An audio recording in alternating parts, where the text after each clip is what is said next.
Hello everyone, मैं रजनीश मिश्रा स्वागत करता हूं आपका सिविल सेवा में। जैसा कि पहले से शेड्यूल किया जा चुका है कि हम एमसीक्यू के जरिए ईपीएफओ के एग्जाम का सारा सिलेबस कवर करने की कोशिश करेंगे। मेरा नाम रजनीश मिश्रा है और मैं आपका पॉलिटी कवर कर रहा हूं। उसी क्रम में आगे बढ़ते हुए मैं आपके सामने लेकर हाजिर हुआ हूं पॉलिटी टेस्ट सीरीज का अगला पार्ट। लेकिन उसके पहले देखिए, हमारी कोशिश तभी कामयाब होगी अगर आप हमारा साथ देंगे। आप हमारा साथ कैसे दे सकते हैं? ज़्यादा से ज़्यादा वीडियो को शेयर करिए, इसको लाइक करिए, सब्सक्राइब करिए हमारे चैनल को, क्योंकि सिर्फ इसी एग्ज़ाम के लिए नहीं, आने वाले जितने भी एग्ज़ाम्स हैं उसमें इन क्वेश्चंस के ज़रिए हम जो डिस्कस कर रहे हैं आपको कहीं न कहीं बहुत ज़्यादा मदद मिलने वाली है। तो प्लीज़ थोड़ा सपोर्ट रखिए, क्योंकि आपके सपोर्ट के बिना हम आगे नहीं बढ़ सकते। तो इसी के साथ शुरू करता हूँ आज का वीडियो लेक्चर। पहले को 1 से 25 तक पहले टेस्ट सीरीज में कवर किए जा चुके हैं, उसके आगे शुरू करते हैं पॉलिटी का। और करीब आई थिंक 12 से 14 जो है वीडियो लेक्चर होंगे, जिसमें कि ऑलमोस्ट पॉलिटी पूरी कवर की जा चुकी रहेगी। देखिए, क्वेश्चन 25 है, पर जब इसको डिस्कस किया जाएगा ना, तो ये 25 क्वेश्चन ऑलमोस्ट 125 क्वेश्चन के बराबर हो जाएंगे। तो आप उसी हिसाब से कैलकुलेट कर लीजिए, अगर 15 टेस्ट सीरीज होते हैं तो ऑलमोस्ट आपके करीब 1000 क्वेश्चन से ऊपर कवर हो जाएंगे, या 1000 या 2000 करीब कवर हो जाएंगे। तो आपको ऑलमोस्ट पूरी पॉलिटी कवर हो जाएगी। उसके बाद आपके मॉडर्न हिस्ट्री में पढ़ाना शुरू करूँगा। आपको सिर्फ वीडियो देखते जाना है और कोशिश करिएगा 1 से 2 बार देख लीजिए इसको। आप उसको स्पीड बढ़ा के देख सकते हैं। आपका रिवीजन जितना अच्छा होता जाएगा, आपके एग्जामिनेशन जैसे ही क्वेश्चन आएंगे, will be able to mark it right. Okay, so let's start today's video. Start करते हैं क्वेश्चन नंबर 1 से। The question number 1 reads that which are the following articles of Indian constitution mention right against exploitation. उसको देख लीजिए। Article 25 to 28 क्या कहता है? Right to religious freedom. Okay, ये नहीं हो सकता। आर्टिकल 19 टू 20 क्या कहता है? ये राइट टू फ्रीडम है, ठीक है। आर्टिकल 23 24 क्या कहता है? ये आपका राइट आंसर है, राइट अगेंस्ट एक्सप्लॉयटेशन। आर्टिकल जो 23 क्या कहता है? ह्यूमन ट्रैफिक और फोर्स लेबर को प्रोहिबिट करता है ये। और आर्टिकल 24 जो है, ये बच्चों को जो है इंडस्ट्री में काम करने से रोकता है। तो ये जो है, it is rights against exploitation. Article 29 to 30 क्या कहता है? ये क्या है? कल्चरल एंड एजुकेशनल राइट्स है ट्राइबल पॉपुलेशन का, ठीक है ये। तो इसका सही ऑप्शन आपका हो जाएगा सी, ठीक है। हिंदी में देख लीजिएगा आप लोग। देखिए, जैसे क्वेश्चन एक था, बट यहाँ डिस्कस क्या किया गया? ऑलमोस्ट 4 या 5 क्वेश्चन डिस्कस किए गए हैं। इसलिए कह रहा हूँ कि वीडियो लेक्चर आपके लिए बहुत इंपॉर्टेंट है। इसके थ्रू आप इंटायर पॉलिटी कवर की जाएगी मुश्किल से 12 या 14 लेक्चर्स में। ओके, अगला शुरू करते हैं। The system of urban government की पॉइंट देते जाएगा। Urban government was constitutionalized through which of the following constitutional amendment? 73rd constitutional amendment act 1992। इसमें क्या किया गया था? ये पंचायती राज इंस्टीट्यूशन था ये, ठीक है। 74th constitutional amendment act 1992। 42nd constitutional amendment act 1976। देखिए, इसे मिनी कॉन्स्टिट्यूशन भी कहा जाता है। क्यों? क्योंकि इसमें इतने ज़्यादा प्रोविजंस हैं कॉन्स्टिट्यूशन के कि इसको ऑलमोस्ट जो है कॉन्स्टिट्यूशन का ऑलमोस्ट 1/3 इसके थ्रू जो है अमेंड किया गया है, ठीक है। 44 कॉन्स्टिट्यूशनल अमेंडमेंट 1978, ठीक है। इससे क्या दिया गया था? फंडामेंटल ड्यूटी जो है इसमें इंक्लूड की गई थी। इसके थ्रू आर्म रिबेलियन डाला गया था इमरजेंसी 352 के प्रोविजन में। कुछ ऐसे इंपॉर्टेंट प्रोविजन हैं। इसका जो सही ऑप्शन हो जाएगा 74th कॉन्स्टिट्यूशनल अमेंडमेंट एक्ट 1992, जिसके थ्रू जो है अर्बन गवर्नमेंट का प्रावधान किया गया था, ठीक है। अगला क्वेश्चन देख लेते हैं। हिंदी मीडियम में भी देख लीजिएगा आप लोग। क्वेश्चन नंबर 3 आते हैं। Which of the following act designated the governor of Bengal as governor general of Bengal? Options देख लेते हैं। Pitt's India act 1784, charter act of 1813, charter act of 1833 और रेगुलेटिंग एक्ट ऑफ 1773। इसका सही ऑप्शन हो जाएगा डी। इसको और आप ये बताइए कि पहला गवर्नर जनरल कौन था? आप लोग कमेंट प्लीज़ किया करिए, जिससे हमको मोटिवेशन मिलता रहेगा। जैसे हमको बता दूं, इसका जो पहला गवर्नर जनरल था वो था वारेन हेस्टिंग, ठीक है। इसमें जो है ये देख लीजिए आप, चार्टर एक्ट 19। इसमें क्या हुआ था? मोनोपोली समाप्त की गई थी। जैसा मैंने कल आपको वीडियो में बताया था, प्रीवियस वीडियोज़ में, कि मोनोपोली समाप्त की गई थी ट्रेड पे ईस्ट इंडिया कंपनी का, ठीक है। और जो है इसमें देख लीजिए, मिशनरी जो है इंडिया में आके जो है एजुकेशन देना शुरू कर दिया 1833 के तहत, ठीक है। कुछ इंपॉर्टेंट चीज़ें हैं जिसको आप देखते रहिए लगातार, ठीक है। और इसमें एक चीज़ और हुआ था खासकर इस वाले में, इसमें जो व्हाट वाल कॉल, हाँ, इसमें गवर्नर जनरल जो बंगाल को जो है ना, गवर्नर जनरल ऑफ इंडिया बोला गया था चार्टर एक्ट ऑफ 1833 में। और कौन था पहला गवर्नर जनरल ऑफ इंडिया कौन था? Lord William Bentinck. ठीक है, तो इसमें देखिए क्वेश्चन एक था, बट इसमें डिस्कस किया गया आपका 13 डिस्कस किया गया, 33 डिस्कस किया गया, फिर इंडिया इसे एक्ट ऑफ सेटलमेंट भी बोलते हैं 1784 को। तो देखिए एक क्वेश्चन थे, बट इसमें डिस्कस किए गए 4-5 क्वेश्चन। अगला देख लेते हैं, क्वेश्चन नंबर 4 देख लेते हैं। Which of the following article of Indian constitution direct the state to promote equal justice and to provide free legal aid to the poor. ठीक है, मुफ्त कानूनी सहायता दी जाएगी। जैसे कोई भी गरीब है, वो जो है कोर्ट में केस लड़ना अफोर्ड नहीं कर पा रहा है, तो क्या कहता है इंडियन कॉन्स्टिट्यूशन उसको अंडर आर्टिकल 39A उसको फ्री लीगल एड या मुफ्त कानूनी सहायता प्रदान करती है। ठीक है, तो कैसे हो जाएगा? 39A हो जाएगा। ठीक है, अब क्वेश्चन ये बन सकता है 39 किस कॉन्स्टिट्यूशनल अमेंडमेंट के थ्रू जोड़ा गया था? तो 42nd कॉन्स्टिट्यूशनल अमेंडमेंट एक्ट। जैसे मैंने आपको बताया 42nd कॉन्स्टिट्यूशनल अमेंडमेंट 1976 को मिनी कॉन्स्टिट्यूशन भी बोला जाता है। ठीक है, अब 43 ये क्या है? ये भी इसी कॉन्स्टिट्यूशनल अमेंडमेंट के थ्रू जोड़ा गया था। और ये क्या प्रावधान करता है? कोई भी फैक्ट्री है या तो ऑर्गेनाइजेशन, उसके मैनेजमेंट में जो लेबर हैं उनका पार्टिसिपेशन इंश्योर करता है ये आर्टिकल 43A। ठीक है, आर्टिकल 43B क्या है ये? अब देख लीजिए ये क्या कहता है, कोऑपरेटिव सोसाइटी की बात करता है। एक क्वेश्चन है ये उठ सकता है कि कोऑपरेटिव सोसाइटी जो है किस कॉन्स्टिट्यूशनल अमेंडमेंट के थ्रू जोड़ी गई थी? तो जोड़ी गई थी 97 कॉन्स्टिट्यूशनल अमेंडमेंट एक्ट 2011। बहुत इंपॉर्टेंट है, प्लीज, कई बार एग्जाम में पूछा जा चुका है इसलिए रिपीट कर रहा हूँ इसको। अगला देख लेते हैं आर्टिकल 40। ये सारे के सारे जो आर्टिकल्स हैं ना, ये किसके पार्ट हैं आपके? DPSP। DPSP किस पार्ट में आता है? Part 4 of Indian constitution.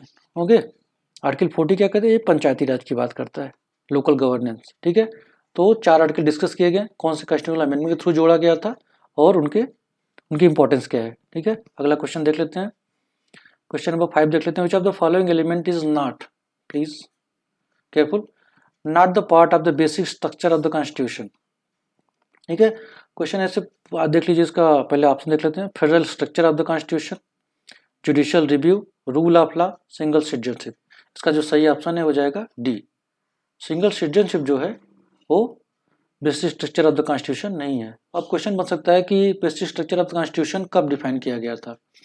Keshavananda Bharti case 1973 में।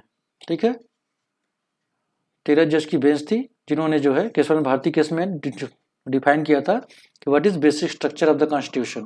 फेडरल करेक्टर क्या होता है कि जो है शक्तियों का विभाजन, सेंटर और स्टेट के बीच में सेपरेशन ऑफ पावर। ठीक है, जुडिशियल रिव्यू मतलब क्या होता है कि कोई भी लॉ अगर बनाती है, लेजिस्लेशन कोई भी लॉ बनाता है या पार्लियामेंट कोई लॉ बनाती है या स्टेट लेजिस्लेटिव, तो वो जो है लॉ सही है कि नहीं उसे क्या बोलते हैं? Judicial review. Rule of law मतलब everybody will be equal in the eyes of the law. सब लोग कानून के सामने एक समान रूप से ट्रीट किए जाएंगे, कोई भी बड़ा छोटा नहीं किया जाएगा। ठीक है, सिंगल सिटीजनशिप आपको जैसा पता है कि भारत में सिंगल सिटीजनशिप है, we are Indian, but US में अलग है। वहाँ पे जो है केंद्र का सिटीजनशिप अलग होती है फेडरेशन का, और जो 50 स्टेट्स हैं वहाँ पे उनकी सिटीजनशिप अलग होती है। वहाँ पे क्या है? डुअल सिटीजनशिप है यूएस में। ओके, वहाँ पे आप यूएस का आप वो देखेंगे, जब फ्लैग देखेंगे तो यहाँ पे 50 स्टार्स बने हुए हैं, वो क्या दिखाते हैं? 50 स्टेट्स। ठीक है, तो आपका 5वां क्वेश्चन है, इसका सही ऑप्शन हो जाएगा डी। ठीक है, अगला क्वेश्चन देख लेते हैं। Which of the following pair is not correctly matched. देखिए फिर यहाँ पे नॉट आया है, केयरफुल रहिएगा। Article 352 financial emergency, article 360 national emergency, article 356 constitutional emergency, article 358 suspension of fundamental rights except article 20 and 21। तो आप देख लीजिए, पहले तो आप देख लीजिए कि ये जो इमरजेंसी प्रोविजंस है ये किस पार्ट में आते हैं? Part 18 of Indian constitution. Deal कहाँ से जो है इसमें आर्टिकल 350 से 360 तक आता है आपका, इस पार्ट में, पार्ट 18 में जो इमरजेंसी प्रोविजंस है। आर्टिकल 352 जो है ये नेशनल इमरजेंसी की बात करता है, मतलब आर्म्ड रिबेलियन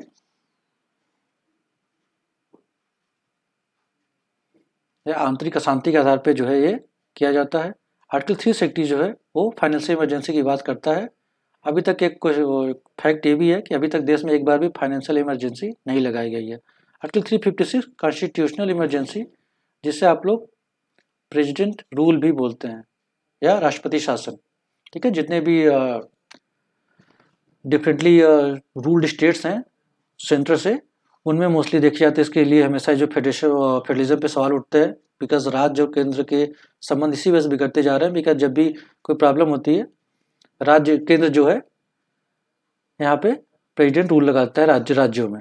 ठीक है, आर्टिकल 358 देखिए क्या करता है, suspension of fundamental rights except article 20 and 21। नहीं, ये आपका देखिए गलत हो गया। ये आर्टिकल क्या है आपका 3, आप कीजिएगा 350, ये आर्टिकल आपका, एक सेकेंड,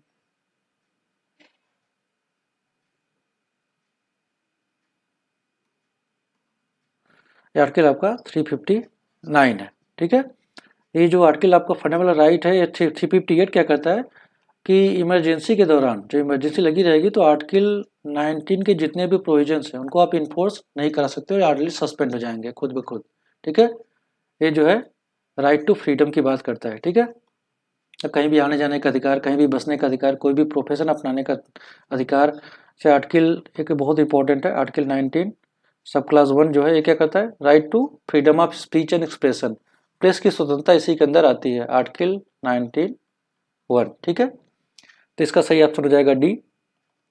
अगला क्वेश्चन देख लेते हैं, question number 7, consider the following statements regarding 101st constitutional amendment and choose the incorrect option. Incorrect पूछ रहा है और क्या है 101st कॉन्स्टिट्यूशनल अमेंडमेंट की बात कर रहा है। ठीक है, देख लेते हैं, it deals with goods and service tax, GST की बात कर रहा है, जैसे कि आप लोग पता है जीएसटी। ठीक है, ये बिल्कुल सही ऑप्शन है। It inserted a new article 279A of the Indian constitution, बिल्कुल सही है। It was introduced in 2017, GST came into force on 1 जुलाई 2017। ठीक है, इसका सी ऑप्शन सही नहीं है, तो इसका जो है इस क्वेश्चन के हिसाब से सही ऑप्शन हो जाएगा आपका सी। ठीक है, बाकी सारे ऑप्शन सही हैं आपके। अब ये होता है कि जीएसटी क्या है, GST is an indirect tax है, याद रखिएगा इसको। ठीक है, इनडायरेक्ट टैक्स है जिसने कि करीब करीब जितने भी केंद्र और राज्यों के जितने भी इनडायरेक्ट टैक्स है तो उनको सब्ज्यूम कर लिया था। ठीक है, अभी भी पेट्रोलियम या तो फिर लाइक कोल्ड ड्रिंक्स वगैरह और ये सब जो है अभी भी जीएसटी के दायरे में नहीं आते हैं। ठीक है, बार बार इसलिए मांग उठ रही है कि जो पेट्रोलियम प्रोडक्ट महंगे होते जा रहे हैं उसको जीएसटी के दायरे में लाया जाए, जिससे कि इन पे कंट्रोल किया जा सके। बट ये जो पेट्रोलियम प्रोडक्ट है इनकी प्राइस कौन डिसाइड करता है, ऑयल कंपनीज डिसाइड करती हैं। ठीक है, अगला क्वेश्चन देख लेते हैं, question 8, who among the following constitute the electoral college of the president of India. ठीक है, elected member of both the house of the parliament, सही है। Elected member of legislative assembly of the state, सही है। Nominated member of Rajya Sabha, elected members of legislative assembly of the union territory of Delhi and Puducherry, चौथा भी सही है, तो इसका ऑप्शन आपका सही हो जाएगा, 3 वाला सही हो जाएगा। ठीक है, और ये आप ये सोच सकते हैं कि ठीक है हमारे तो करीब 8 यूनियन टेरिटरीज है। ठीक है, और 28 जो है हमारे स्टेट्स हैं देश में इस समय, तो 8 यूनियन टेरिटरीज हैं, उसमें हमको सिर्फ दिल्ली और पुडुचेरी को ही क्यों अधिकार मिला है राष्ट्रपति के चुनाव में भाग देने का या वोट देने का, क्योंकि इनकी पॉपुलेशन बाकी यूनियन टेरिटरी की अपेक्षा काफ़ी ज़्यादा है, इसलिए दिल्ली और पुडुचेरी को जो है प्रेसिडेंट इलेक्शन में वोट देने का अधिकार दिया गया है। ठीक है, अब देख लेते हैं ऑप्शन, देख लेते हैं इसका, जिसमें 3 है निकाल दीजिए, 1 2 4, इसका ऑप्शन हो जाएगा बी। ठीक है, अगला देख लेते हैं, question number 9, as per the constitution on which of the following ground the president can be removed from his office, proved misbehaviour, incapacity, violation of the constitution and all of the above. आप थोड़ा इसको ध्यान देखिएगा, इसका सही option हो जाएगा violation of the constitution. और दो कॉन्स्टिट्यूशन में कहीं भी डिफाइन नहीं किया गया है कि वायलेशन ऑफ कॉन्स्टिट्यूशन होता क्या है प्रेसिडेंट के रिगार्डिंग, लेकिन फिर भी सिर्फ यही है एक ऐसा आधार है जिसके बेसिस पे प्रेसिडेंट को जो है इम्पीच किया जा सकता है। ठीक है, आप लोग प्लीज़ कमेंट बॉक्स में जरूर बताइएगा कि इम्पीचमेंट ऑफ द प्रेसिडेंट कौन से आर्टिकल में आता है, प्लीज़ जरूर कमेंट करिएगा, थोड़ा सा लगेगा कि हाँ आप लोग वीडियो देख रहे हैं, हमको मोटिवेशन मिलेगी। अगला क्वेश्चन देख लेते हैं, which of the following statement is not correct with regard to judicial और financial power of the president. फिर प्रेसिडेंट की बात की जा रही है, he appoints the chief justice and जजेस of Supreme Court and High Court, बिल्कुल सही है। देखिए क्वेश्चन है बन रहा है ना कि चीफ जस्टिस एंड जजेस of Supreme Court and High court. अगर क्वेश्चन आता है कि चीफ जस्टिस ऑफ इंडिया या जजेस of Supreme court high court किसके द्वारा अपॉइंट किए जाते हैं, they will be appointment bye the president.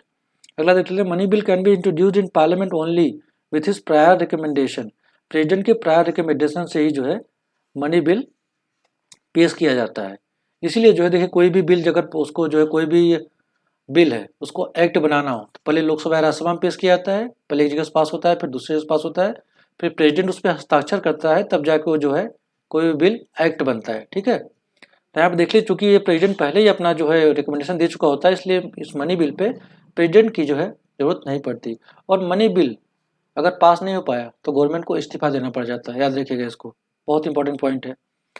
Third number देख लेते हैं, he can make advance out of contingency fund of India to meet an unforeseen expenditure. कोई भी अगर जैसे कोई भी इमरजेंसी आती, जैसे लाइक अभी कोविड आया था, तो उसमें जो है इसीलिए कंटिजेंसी फंड ऑफ इंडिया बनाया गया है, जिसके लेकिन यहाँ से फंड निकालने के लिए हमेशा जो है प्रेसिडेंट का रिकमेंडेशन, प्रेसिडेंट की प्रायर अप्रूवल चाहिए होती है। माफ कीजिएगा। थर्ड डी देख लेते हैं, he can seek advice from Supreme Court on any question of law और fact and the advice tender is binding on the president. वो सुप्रीम कोर्ट से कोई किसी भी मामले पर सलाह मांग सकता है और कह रहा है कि वो जो दी गई सलाह है प्रेसिडेंट पे बाध्य होगी। ये गलत है, प्रेसिडेंट की मर्जी है उसको माने या ना माने। इसका जो है डी जो है इनकरेक्ट है, यहाँ पे नॉट कट पूछ रहा है, तो इसका सही ऑप्शन क्या हो जाएगा, डी। अगला देख लेते हैं question number 11, part 14 A of the constitution deals with which of the following. अब आप देख लीजिए 14 ए क्या था, पार्ट की बात कर रहा है, ये बात करता है, इसका ऑप्शन हो जाएगा कोऑपरेटिव सोसाइटी, ट्राइब्यूनल्स,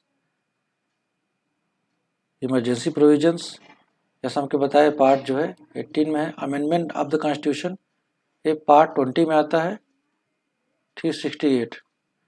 ठीक है, आपका जो ये ट्राइब्यूनल्स था आई थिंक ये अभी, और आई थिंक ये पार्ट 9A में आता है, सॉरी 9B में आता है, ट्राइब्यूनल जो है 9B में आता है। ठीक है, तो आपके क्वेश्चन एक था बट डिस्कस किए गए 4 चीज़ें, पार्ट्स बताए गए आपको, जो है आर्टिकल्स बताए गए हैं। ठीक है, प्लीज़ ध्यान दीजिएगा। बट जो 14A है ये कोऑपरेटिव सोसाइटी है, जैसा आपको पहले मैं बताया था, ये 97 कॉन्स्टिट्यूशनल अमेंडमेंट 2011 के थ्रू इसमें जोड़ा गया था। ठीक है, कोऑपरेटिव सोसाइटीज़। अगला देख लेते हैं question number 12, which of the following is और इनकरेक्ट रिगार्डिंग फाइनेंस कमीशन। ठीक है, फाइनेंस कमीशन के बारे में पूछा है, कौन सा इसमें जो सेंटेंस दिए गए कौन से गलत हैं।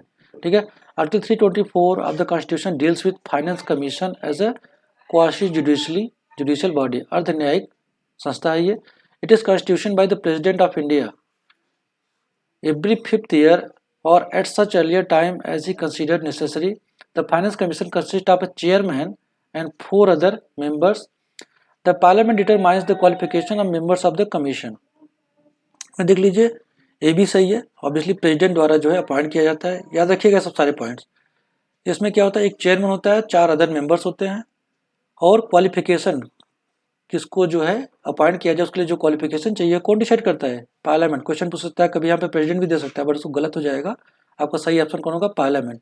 यहाँ आप देखिए जो फाइनेंस कमीशन है ना, आर्टिकल 280 में आता है, यहाँ क्या दिया है आर्टिकल 324 किससे डील करता है, इलेक्शन कमीशन ऑफ इंडिया, याद रखिएगा 324 इलेक्शन कमीशन ऑफ इंडिया है, जो फाइनेंस कमीशन है आर्टिकल 280 में आता है। ठीक है, तो इसका सही ऑप्शन क्या हो जाएगा आपका ए, इनकरेक्ट पूछ रहा है तो इनकरेक्ट आपका ए हो जाएगा। अगला क्वेश्चन देख लेते हैं, who among the following was elected as the temporary president of constituent assembly. Constituent assembly की बात करता है, कभी कभी ये सब क्वेश्चन बहुत ही छोटे क्वेश्चन हैं बहुत, लेकिन कई बार पूछे जा चुके हैं, तब इसको याद देख लीजिए। ऑप्शन देख लीजिए, doctor Rajendra Prasad, SC. Mukherjee, TB. कृष्णकाचार्य और डॉक्टर सत्यनारायण सिन्हा। इसका सही ऑप्शन हो जाएगा डी, डॉक्टर सत्यनारायण सिन्हा। आप एक बात बताइए कि कॉन्स्टिट्यूएंट असेंबली की जो पहली मीटिंग है वो कब हुई थी, ये हुई थी 9 दिसंबर 1946 को, और नेक्स्ट कब हुई थी 13 दिसंबर। तो जब बीच में पहली मीटिंग हुई थी तो इसके जो बनाए गए थे टेम्पररी प्रेसिडेंट बनाए थे सत्यनारायण सिन्हा, और जो परमानेंट बनाए गए थे वो थे राजेंद्र प्रसाद। सेकंड मीटिंग 19 दिसंबर 1946 को। ठीक है, एक क्वेश्चन और आ सकता है कि कॉन्स्टिट्यूएंट असेंबली का जो है प्रपोजल सबसे पहले किसने दिया था? तो 1934 में दिया था M.N.. Roy, communist party of India के जो है प्रेसिडेंट थे, एम.एन. रॉय ने दिया था। और इसकी डिमांड जो उठी थी कांग्रेस के 1935 अधिवेशन में, ठीक है, ये हुआ था नागपुर में। देखिए क्वेश्चन एक है बट डिस्कस किया गया आपके 6 या 7 क्वेश्चन, इसलिए आपको वीडियो देखना, उसको सुनना, उसको मेमोराइज करना बहुत इंपॉर्टेंट रहेगा आपके लिए, ठीक है। आपकी मेमोरी देखिए सिर्फ पढ़ने से डिस्कस डेवलप नहीं होती है, ठीक है। आपका आई आप देखते हैं, उससे विजुअल से भी डेवलप होती है, आप पढ़ते हैं, सुनते हैं, हियरिंग से भी डेवलप होती है। तो वीडियो देखने का फ़ायदा यही है कि आप देख भी रहे हैं और आप सुन भी रहे हैं। अब पढ़ाई तो आपने पहले से की हुई है, क्योंकि जैसा कि बताया गया कि क्रैश कोर्स जो है ये सिर्फ रिवीजन है आपके लिए। आप पहले से पढ़े रहेंगे तभी आपको ये पूरी तरह से बेनिफिट मिलेगा आपको इसका, ठीक है। तो इसका सही ऑप्शन क्या हो जाएगा? डी। अगला क्वेश्चन देख लेते हैं। By which of the following act the Indian legislature was made bicameral for the first time? इसके ऑप्शन देख लेते हैं। The government of India act 1919, Indian council act 909, charter act 1853, Indian independence act 1947। इसका सही option हो जाएगा ए, ठीक है। पहली बार बाइकैमरलिज्म जो है किया गया था 99 में। अब पूछा जाए, अगर क्वेश्चन आ जाए कि बाइकैमरलिज्म जो है पहली बार सेंटर में कब स्टेब्लिश किया गया था, तो था गवर्नमेंट ऑफ इंडिया एक्ट 1935। अभी देखिए 909 क्या था, ये मार्ले मिंटो रिफॉर्म, जिसमें सेपरेट इलेक्टोरेट की बात की गई थी, जिसमें कि एक पर्टिकुलर कम्युनिटी ही जो है एक पर्टिकुलर कम्युनिटी से के कैंडिडेट को वोट कर सकती थी, ठीक है। इसे कम्युनल रिप्रेजेंटेशन भी बोला जाता था, कि मुस्लिम जो है कैंडिडेट को मुस्लिम वोटर्स ही वोट दे सकते थे, ठीक है। इंडिपेंडेंस आपको पता ही है, लास्ट में आया था। अगला क्वेश्चन देख लेते हैं, या कुछ कहिए तो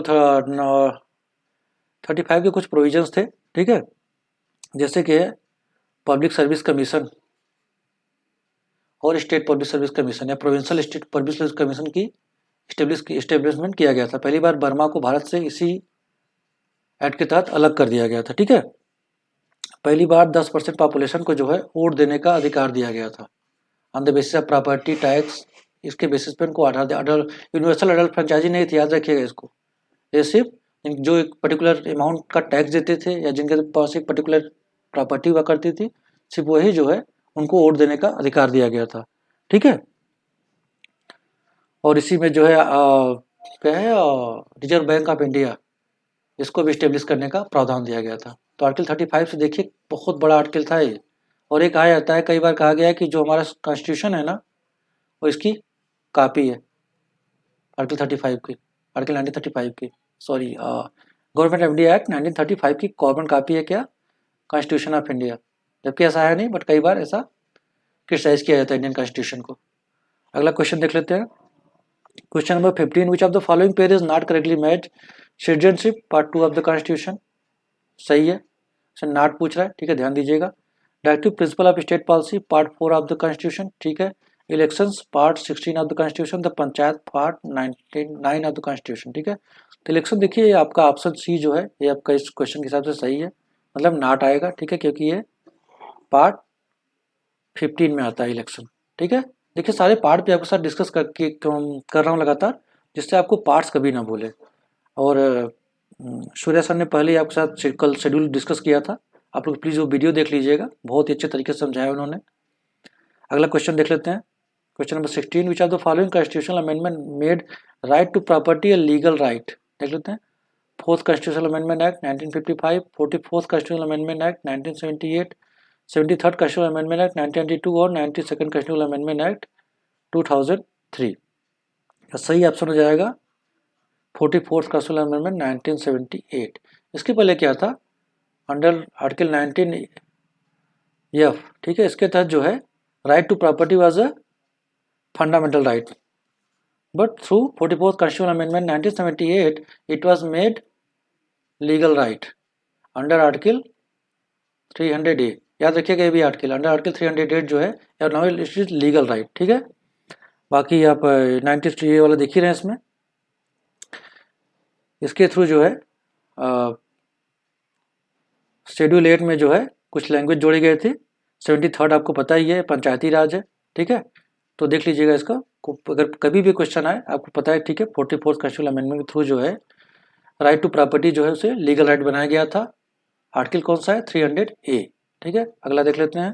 question number 70 reads that who is the appointing authority of the controller and auditor general of India under article 148A। ठीक है, आर्टिकल 148(1) है, इसको याद रखिएगा। Prime minister, parliament, president and chief justice. ठीक है, इसका सही ऑप्शन हो जाएगा आपका प्रेसिडेंट। ठीक है, प्रेसिडेंट जो है सीएजी को कौन अपॉइंट करता है? प्रेसिडेंट, इसको याद रखिएगा आप लोग। अगला देख लेते हैं question number 18 which one of the statements given below is incorrect about the money bill. Money bill बहुत इंपॉर्टेंट है, अक्सर ही क्वेश्चन में पूछा जाता है डिफरेंट एग्जाम्स में। देख लेते हैं ऑप्शन, देख लेते हैं। The final authority to decide whether the bill is a money bill और not is the speaker of Lok Sabha. मतलब कोई भी बिल जब इंट्रोड्यूस किया जाता है लोकसभा या राज्यसभा में तो ओनली जो है स्पीकर ऑफ लोकसभा डिसाइड कर सकता है बिल मनी बिल है या नहीं। ठीक है, it can be introduce in either house of the parliament. ठीक है, prior recommendation of the president is necessary for introduction of money bill in the parliament. जैसा कि ऊपर मैंने कहा था इसके प्रायर रिकमेंडेशन से होता है। ठीक है, इसलिए बाद में प्रेसिडेंट के सिग्नेचर की जरूरत नहीं पड़ती है। It deals with the regulation of borrowing of money और giving of any guarantee by the government of India. ठीक है, इसका जो सही ऑप्शन हो जाएगा, इनका जो ऑप्शन पूछ रहा है इसका हो जाएगा बी। ये कह रहा है किसी भी सदन में प्रस्तुत किया जा सकता है, लेकिन ये सिर्फ लोकसभा में ही प्रस्तुत किया जा सकता है। ठीक है, याद रखिए बहुत इंपॉर्टेंट पॉइंट है, सिर्फ लोकसभा में प्रेसिडेंट के प्रायर रिकमेंडेशन से। Only speaker can decide the weather the bill is money bill और नॉट। ठीक है, इसका सही ऑप्शन हो जाएगा बी, केवल लोकसभा में इंट्रोड्यूस किया जा सकता है। आइए क्वेश्चन नंबर 19 देख लेते हैं। 61st constitutional amendment act 1988 deals with election commission of India, statehood to delay, reducing the voting age from 21 years to 18 years, right to education। इसका ऑप्शन देख लीजिए, इसका ऑप्शन हो जाएगा सी। जैसा आप लोग मैंने पहले बताया था इलेक्शन कमीशन क्या था, पहले सिंगल मेंबर बॉडी था, बट 1989 को जो है ये मल्टी मेंबर बॉडी बना दी गई। क्यों?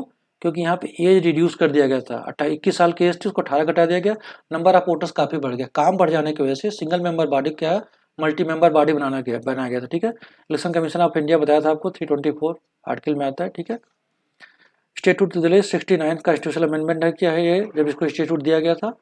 राइट टू एजुकेशन ये जो है आर्टिकल 21A में आता है, जिसमें 6 से 14 साल के बच्चों को जो फ्री एंड कंपल्सरी एजुकेशन की बात की जाती है। ठीक है, इसी के थ्रू जो है 42nd कॉन्स्टिट्यूशनल अमेंडमेंट द्वारा डाला गया था इसको। ठीक है, ए ठीक है 21A ऐड किया गया था, फंडामेंटल राइट है ये, और राइट से इसी के बेसिस पे राइट टू एजुकेशन लाया गया था। कब लाया गया था? 2009 में। ठीक है, तो देखिए ये भी डिस्कस किया, इलेक्शन कमीशन में डिस्कस किया गया, स्टेटहुड टू दिल्ली की डिस्कस किया गया। ठीक है, ये बात की गई 61 कॉन्स्टिट्यूशनल अमेंडमेंट की। ठीक है, और राइट टू एजुकेशन एक और आपके सामने साथ डिस्कस कर लेता हूँ मैं। 86 कॉन्स्टिट्यूशनल अमेंडमेंट एक्ट 2003। ठीक है, 2002 है, सॉरी, ये जो है राइट टू एजुकेशन की बात की, यही जो कॉन्स्टिट्यूशनल अमेंडमेंट जो है इसने जो है ऐड किया था आर्टिकल 21A। माफ कीजिएगा मैं गलत बोल गया, 47 कॉन्स्टिट्यूशनल अमेंडमेंट नहीं, 86 कॉन्स्टिट्यूशनल अमेंडमेंट एक्ट 2002 के थ्रू जो है आर्टिकल 21A जो है फंडामेंटल राइट का पार्ट बना था, जिसमें कि एक प्रावधान किया गया था कि 6 से 14 साल के जितने भी बच्चे हैं उनको फ्री और कंपल्सरी एजुकेशन प्रोवाइड कराई जाएगी। ठीक है, 86 constitutional amendment act 2002 article 21A of the fundamental right. Okay, याद रखिएगा इसको। और जो बात की जा रही क्वेश्चन की 61st कॉन्स्टिट्यूशनल अमेंडमेंट एक्ट किससे रिलेटेड था? रिलेटेड था जो वोटिंग एज था उसको घटा के 21 साल से घटा के 18 साल कर दिया गया था। ठीक है, तो इसका सही ऑप्शन सी हो जाएगा। अगला देख लेते हैं question. Arrange the following committee in chronological order and choose the correct option from the codes given below. जितनी कमेटी है इनको जो पहले बनाई गई तो उससे बात के क्रम में लगाता है। Balwant Rai Mehta committee, GBK Rao committee, Ashok Mehta committee, LM Singhvi committee और गाडगिल कमेटी। पहले तो आपको बता दूं सारी कमेटीज जो हैं वो पंचायती राज इंस्टीट्यूशन से रिलेटेड है। ठीक है, लोकल गवर्नेंस। तो देख लीजिए बलवंत राय मेहता जो कमेटी थी ये कब बनाई गई थी? 1957। GBK राव कमेटी कब बनाई गई थी? 1985। अशोक मेहता कमेटी कब बनाई गई थी? 1977। LM सिंघवी कमेटी कब बनाई गई थी? 1986। और गाडगिल कमेटी कब बनाई गई थी? बनाई गई थी 1988 में। अब इस हिसाब से आप देख लीजिए पहले कौन आएगा, देख लीजिए पहले कौन आएगा। पहले आएंगे बलवंत राय मेहता, ठीक है, उसके बाद आएंगे अशोक मेहता, उसके बाद जीबी के Rao, then L M Singhvi, then Gadgil committee. अब देख लीजिए 1 3 2 4 5, 1 3 2 4 5, तो सही ऑप्शन कौन सा हो जाएगा? सी। ठीक है, डेट याद रखिएगा क्योंकि ऐसे पूछ लेता है कई बार एग्जाम में। और कमिटीज किससे रिलेटेड है, ये भी जैसे बताया आपको पंचायती राज से रिलेटेड है, ये भी क्वेश्चन बन सकता है। अगला क्वेश्चन देख लेते हैं। क्वेश्चन नंबर 21 क्या कहता है? 71st amendment act added which of the following language in the 8th schedule. पहले तो आप ये डालिए 8th शेड्यूल किसके बारे में बात करता है? Official language. शुरू में कितने लैंग्वेज थे? 14 लैंग्वेज थे, जिसको डिफरेंट कॉन्स्टिट्यूशनल अमेंडमेंट के थ्रू अब नाउ कितने लैंग्वेज है? 22 लैंग्वेज है। ठीक है, पहले 14 थे, फिर जो है 21st कॉन्स्टिट्यूशनल अमेंडमेंट डाला गया। ठीक है, और उसके जो है 1967 में क्या जोड़ा गया? उसके बाद उसमें सिंधी जोड़ी गई। नाउ अब कितने हो गए? 15। उसके बाद जो है 71st कॉन्स्टिट्यूशनल अमेंडमेंट 1992, इसमें जोड़ा गया आपका KMN। ठीक है, कोंकणी, मणिपुरी और नेपाली। जैसा कि पहले आपका ऑप्शन मिल गया यहाँ पे देखिए, कोंकणी, मणिपुरी और नेपाली। फिर क्या गया?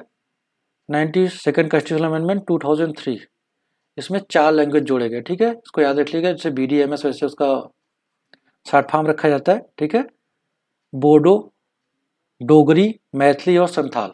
बोडो, डोगरी, मैथिली और संथाल। इसको याद रखिए, KMN बोल सकते हैं 71st वाले को, KMN, कोंकणी, मणिपुरी, नेपाली, और ये BDMS है, बोडो, डोगरी, मैथिली और संथाल। इस तरह से पूरा देखिए लैंग्वेज पूरा कवर कर देगा एक क्वेश्चन के थ्रू। 8 थे, पहले 14, सॉरी उसको 22 किया गया।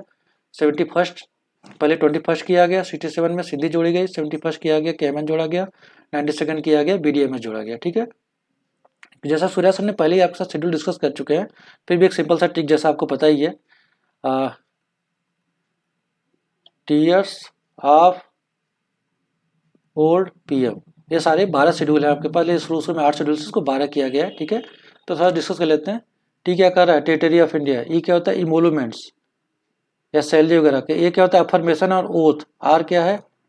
राज्यसभा। एस क्या है? शेड्यूल ट्राइब, उनकी बात कर रहे हैं। और ओ क्या है? Other schedule area. ठीक है, अदर शेड्यूल एरिया। ठीक है, ये अब क्या है? फेडरेशन की बात करता है, फेडरलिज्म। ठीक है, relationship between centre and state. वो क्या है? ऑफिशियल लैंग्वेज, जैसे बात की 8th शेड्यूल में। ठीक है, ऑफिशियल लैंग्वेज की बात की जा रही है। एल क्या है? एल आपका था लैंड रिफॉर्म। 1951 पहला कॉन्स्टिट्यूशनल अमेंडमेंट एक्ट ये किया गया था। ठीक है, उसमें लैंड रिफॉर्म लाई गई थी एल से। डी क्या है? एंटी डिफेक्शन, दर बदलू कानून। ठीक है, पी क्या है? पंचायत। एम क्या है? म्यूनसिपालिटी। तो देखिए आपके 12 शेड्यूल थे, 12 से 12 यहाँ पे डिस्कस कर लिया गया। टीयर्स ऑफ ओल्ड PM ये आपको पूरा बता दिया गया। प्लीज इसको फिर से मेमोराइज कर लीजिएगा, इससे क्वेश्चन आपको भी भूलेंगे नहीं। पार्ट्स आई थिंक सारे डिस्कस कर रहे थे आपके साथ, और सारा शेड्यूल भी डिस्कस कर लिया गया। तो क्वेश्चन के थ्रू यही कोशिश रहेगी कि आपको पूरा पॉलिटी कवर किया जाए। और आप वीडियो को प्लीज़ 1 या 2 बार देखा करिए, ज़्यादा शेयर करिए, जिससे कि ज़्यादा से ज़्यादा लोगों को इसका फ़ायदा हो। और प्लीज़ आप लोग लाइक कर दिया करिए, जो कमी रहे प्लीज़ फीडबैक में बता दिया करिए। कोशिश पूरी रहेगी कि सारी कमियों को दूर किया जाए। आपको सबसे बेस्ट देने की कोशिश है, और आपको ना सिर्फ वीडियो बल्कि PDF भी फ्री दे रहे हैं हम आपको। ऐसा कोई नहीं कर रहा है, हमारी बस कोशिश है कि ज़्यादा से ज़्यादा बच्चे सेलेक्ट हों और यहाँ से बेनिफिट पा सकें। ताकि आपको थोड़ा सा कमेंट कर दिया करिए, लाइक शेयर कर दीजिए करिए, और हमको इसके अलावा कुछ नहीं चाहिए। यही हमारे लिए सबसे बड़ी मोटिवेशन होगी, जिससे हम ज़्यादा से ज़्यादा वीडियो आपके सामने लेकर हाजिर हो पाएंगे। अगला क्वेश्चन देख लेते हैं। क्वेश्चन नंबर 22 देख लेते हैं। Who elects the representatives of the state in the Rajya Sabha? Nominated member of legislative council, elected members of the state legislative assembly, both elected and nominated members of Lok Sabha, elected members of Rajya Sabha. ठीक है, इसका सही option हो जाएगा B, elected members of state legislative assembly. ठीक है,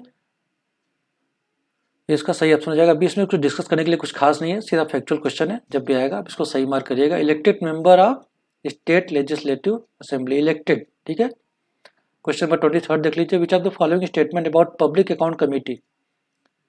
2020 में committee के ऊपर क्वेश्चन आया था, उसी को देखते हुए ऑन दो डेडलाइन हमने एक कमेटी पे क्वेश्चन बनाया है। प्लीज इसको देख लीजिएगा, बहुत इंपॉर्टेंट है ये question. It was first set up in 1921 under the provision of Government of India Act 1919। ठीक है, करेक्ट है। It consist of 22 members both from both the houses, ठीक है। 15 जो है लोकसभा से और 7 जो है वो राज्यसभा से लिए जाते हैं, ठीक है। 22 मेंबर्स होते हैं। The tenure of the member of is 1 year and the minister can not be elected as member of the committee, ठीक है। टेन्योर जितने भी होते हैं उनका 1 साल होता है जो मेंबर्स होते हैं। कोई भी मिनिस्टर जो है वो मेंबर नहीं बन सकता इस कमेटी का। It's recommendation on binding on the ministry, जो भी रिकमेंडेशन देता है मिनिस्ट्री में बाइंडिंग्स होती है, ये आपका गलत है। क्वेश्चन के हिसाब से सही हो जाएगा, बट ये जो है नॉट करेक्ट पूछ रहा है, ठीक है, नॉट ट्रू पूछ रहा है, तो ये जो आपका बाइंडिंग नहीं होता है, ठीक है। इसका जो चेयरमैन होता है वो रूलिंग गवर्नमेंट जो होती है ना उन्हीं में से बनाया जाता है, अपोजिशन से नहीं। ये क्वेश्चन बहुत मैं आपको ऐड कर दे रहा हूँ कि जो रूलिंग गवर्नमेंट होती है, जो उसके चेयरमैन होते हैं वो रूलिंग गवर्नमेंट के ही बनाए जाते हैं, ठीक है। अगला देख लेते हैं question. The federal code of India was established under which of the following act? Government of India Act 1935, Government of India Act 1919, Indian Council Act 1990 और चार्टर एक्ट 1833। इसका सही ऑप्शन हो जाएगा 1935। फेडरल कोड ऑफ इंडिया जिसे supreme court जो है अभी ये 1937 में इस्टेब्लिश किया गया था, ठीक है। और जितने provision government of India act 1935 के ऊपर डिस्कस कर चुका हूँ।